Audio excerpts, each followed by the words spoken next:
Indian നവോത്ഥാനത്തിന്റെ പിതാവ് രാജാറാം മോഹൻ റോയ്. ആധുനിക ഇന്ത്യയുടെ ശില്പി എന്നറിയപ്പെടുന്ന നവോത്ഥാന നായകൻ രാജാറാം മോഹൻ റോയ്. ഇന്ത്യൻ ദേശീയതയുടെ പ്രവാചകൻ. ഇന്ത്യയിലെ ആദ്യത്തെ സാമൂഹിക മത നവീകരണ പ്രസ്ഥാനം ആത്മീയസഭ 1815. ആത്മീയസഭ സ്ഥാപിച്ചത് രാജാറാം മോഹൻ റോയ്. ബ്രഹ്മസമാജം സ്ഥാപിച്ച വർഷം 1828. 1825 കൊൽക്കത്തയിൽ വേദാന്ത കോളേജ് സ്ഥാപിച്ചത് രാജാറാം മോഹൻ റോയ്. ഇന്ത്യൻ ഭാഷയിലെ ആദ്യ പത്രമായ സംവാദ് കൗമുദി പുറത്തിറക്കിയത് രാജാറാം മോഹൻ റോയ്.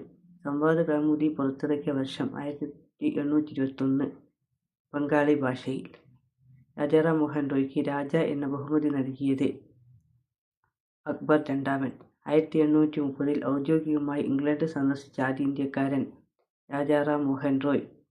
ബ്രഹ്മസമാജത്തിന്റെ പ്രചരണാർത്ഥം തുടങ്ങിയ വാരിക തത്വകൗമുദി. സതി എന്ന ദുരാചാരത്തിനെതിരെ പ്രവർത്തിച്ചത് Rajaram Mohan Roy. 1829 December 4 governor general William Bentinck പ്രഭു സതി നിർത്തലാക്കി.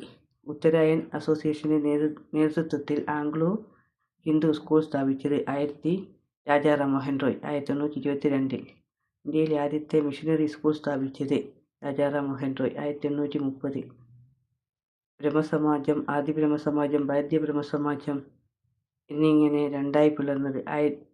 ബ്രഹ്മസമാജം, ആദി ബ്രഹ്മസമാജവും ഭാരതീയ ബ്രഹ്മസമാജം എന്നിങ്ങനെ രണ്ടായി പിളർന്നത് 1866. ആദി ബ്രഹ്മസമാജത്തിന് നേതൃത്വം നൽകിയത് ദേവേന്ദ്രനാഥ ടാഗോർ.